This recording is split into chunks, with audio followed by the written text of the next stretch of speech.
Okay, so I've deleted my code for this so you can see what it looks like when you're looking at it for the very first time. See if I can get the text a little bit bigger.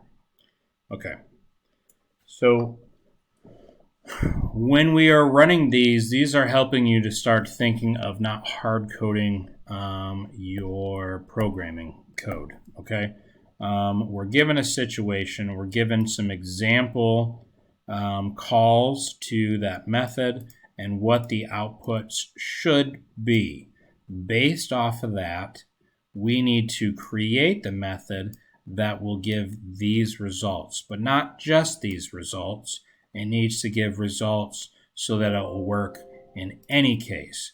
So an example of this, if I'm calling this method helloName, and I'm giving it the input Bob, which is a string, okay, then what do I want to do with it? Well, I want it to say hello Bob. But what I'm actually doing, is saying giving a string named Bob, return a greeting of the form hello Bob. So I am not actually printing anything, I'm returning, okay? And when I look at my method, I see public, which is my modifier, and then here is what I'm returning, my return type, okay? So let's look at how we could do this. We know that we're going to have to return something. We know that it has something to do with returning Bob and Alice and X. So let's look at what is the same between each one of these. So if I do, let's just say, just to start off, we say, oh, well, let's just hello Bob, and an exclamation mark. Let's go ahead and run that. It's going to calculate my code. Okay, it's going to run it. So this helloName Bob, it returned hello Bob. Hey, that's green. It worked. That's what it ran, and it's supposed to. It matches this. I'm good to go. However, hello Alice, hello X, hello Dolly, hello Alpha, all these different names that it called, it's returning hello Bob every single time.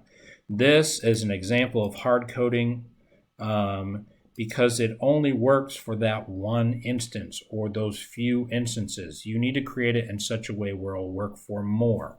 So if I'm playing around with this, let's say I just write hello and I'm trying to print it. Well, now I got hello working for every single one, but I'm not returning Bob or Alice or X or Dolly or Alpha. So, if I try to change this and say, well, okay, now this time I'm going to run Alice in my code,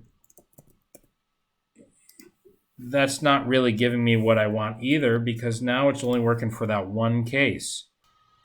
Okay, so sorry, I lost some power. I had to plug it in. So let's look at how we can have it return what we want. So we know that it needs to return hello because we see that on every single one. And we know that every time it finishes off with an exclamation mark.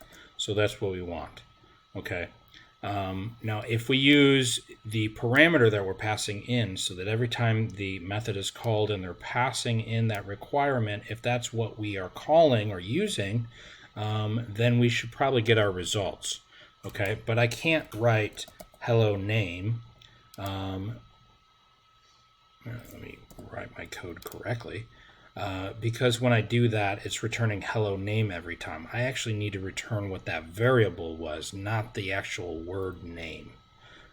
So let's go to, instead of here, I'm going to add a plus, and I'm going to call name, and then I'm going to add a plus. Okay, just like what we did with Madlib, Drake equation, a plethora of all the programs that we have done, where we are taking a variable and we are tacking it to actual text. So let's go ahead and run that one. What do we get? Hello plus name plus, well, I have to actually type this correctly. So I need this to be a complete string. So I close it off with brackets. I need this to be a complete string. Excuse me, not brackets, quotes. So I'm going to go ahead and do that. Now I'm going to run it, and this is recognized as whatever was put in here. I run my code. What am I missing? I have an additional space. So let's take off the space. Run it again. Now everything passes. Anything that I pass in there, it's going to return hello and whatever word they put. Okay? So this is how I would work through it. If you get some of them working, look to see if you're hard coding. Don't completely delete all your code. Look at how you could maybe try to improve your code for doing it to help you be more successful. Okay? This will help you learn how to write methods that are flexible for what you need to use them for without hard coding. All right? Good luck. Have fun.